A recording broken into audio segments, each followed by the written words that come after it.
Agora, Ganime, eu ia te perguntar o que o Rio precisa fazer para sair desse caos?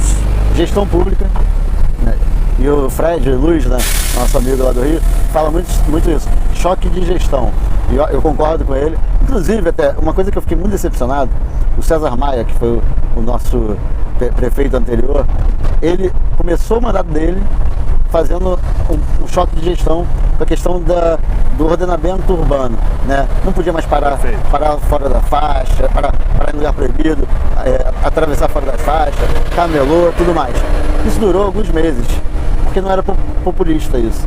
E aí ele parou com isso. Cara, quando ele começou isso, eu falei, pô, que legal, alguém teve coragem. Medidas impopulares, mas que começa a colocar uma ordem. Uma ordem, aquele princípio da janela quebrada, né? Perfeito. Da tolerância zero. Nova York implantou isso, e isso resolve não só a questão do caos, mas também a questão da segurança, porque a sensação de insegurança, ela gera insegurança também, até porque você pensa o seguinte, eu vou andar na rua, a rua está vazia, a rua não tem ninguém, a chance de você passar por alguma situação de risco aumenta. E quanto maior a sensação de insegurança, menos gente está na rua. E menos gente está na rua. Retroalimenta, exatamente. Aí os negócios fecham, os restaurantes, os bares, tudo fecha.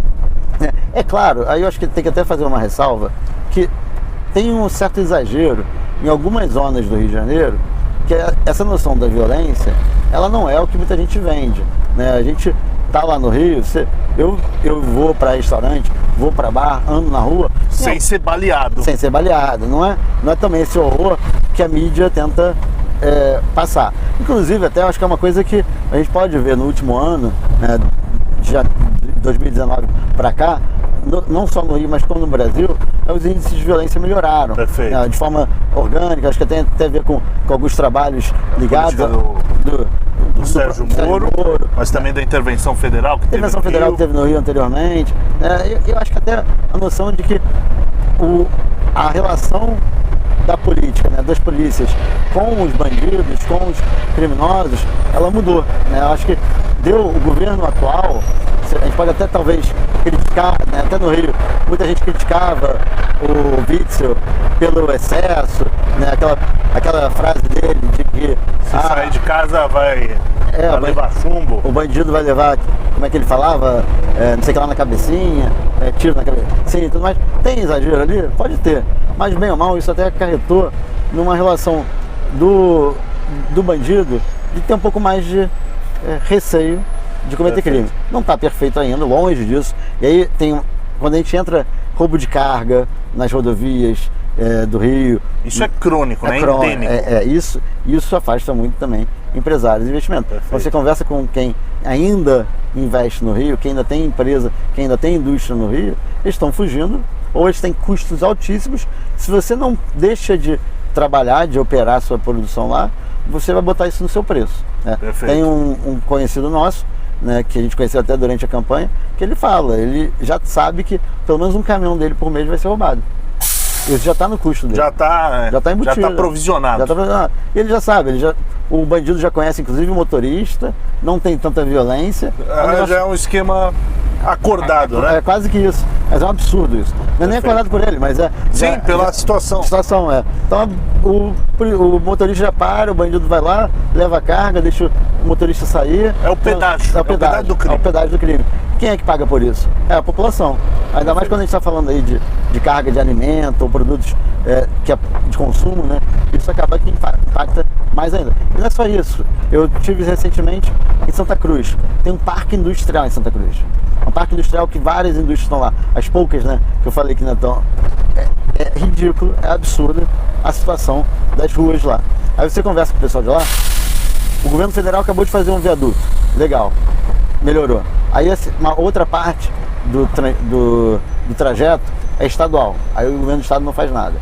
A outra parte é municipal, também não faz nada. Também não tem uma gestão não é integrada. Entre esferas, né? Não tem, exatamente. Então assim, é um parque industrial.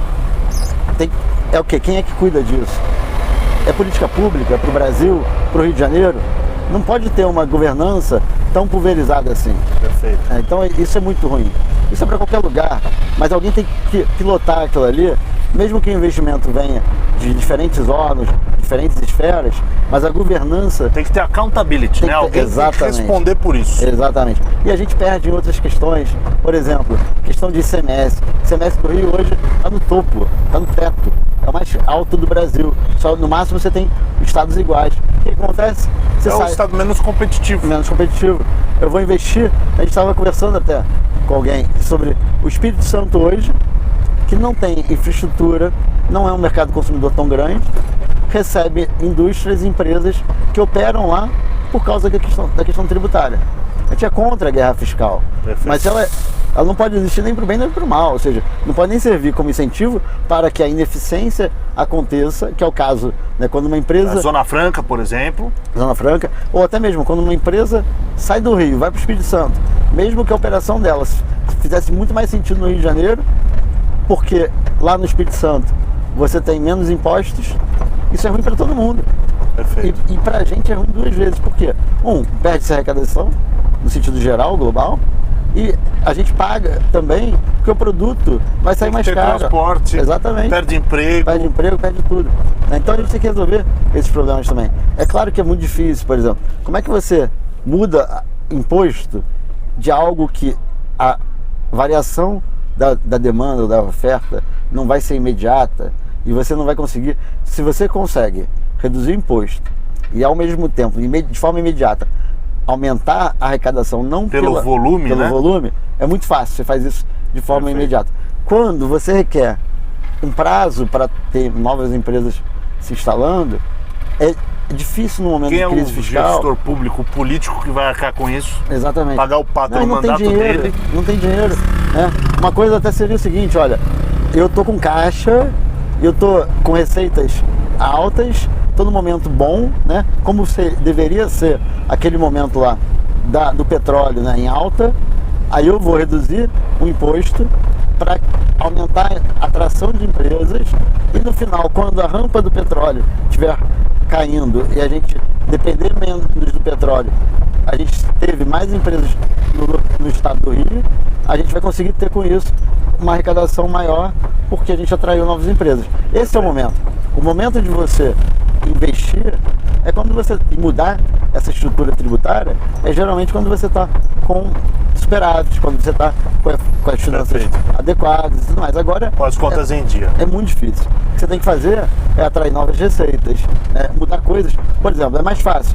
Uma coisa que dá para fazer mais facilmente, a operação de portos e aeroportos. Né? Por que você opera por um estado ou por outro? Por causa da tarifa, por causa dos impostos, ISS, por exemplo. Isso, muito mais fácil você fazer contratos, né, que às vezes são de mais curto prazo, não requer tanto investimento.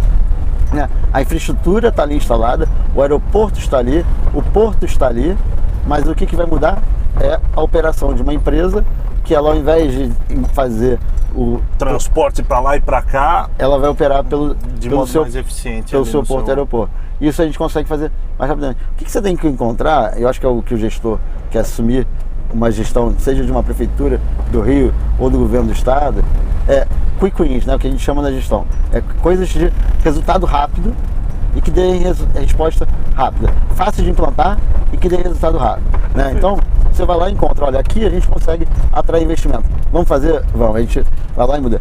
E uma coisa também que eu acho que é muito importante, ver o que os outros estados estão fazendo, as outras cidades estão fazendo, que elas estão dando certo. Então você enxergar, peraí, por que eu vou reinventar a roda se São Paulo resolveu esse problema e hoje São Paulo é referência nisso, daquela forma, por exemplo, segurança.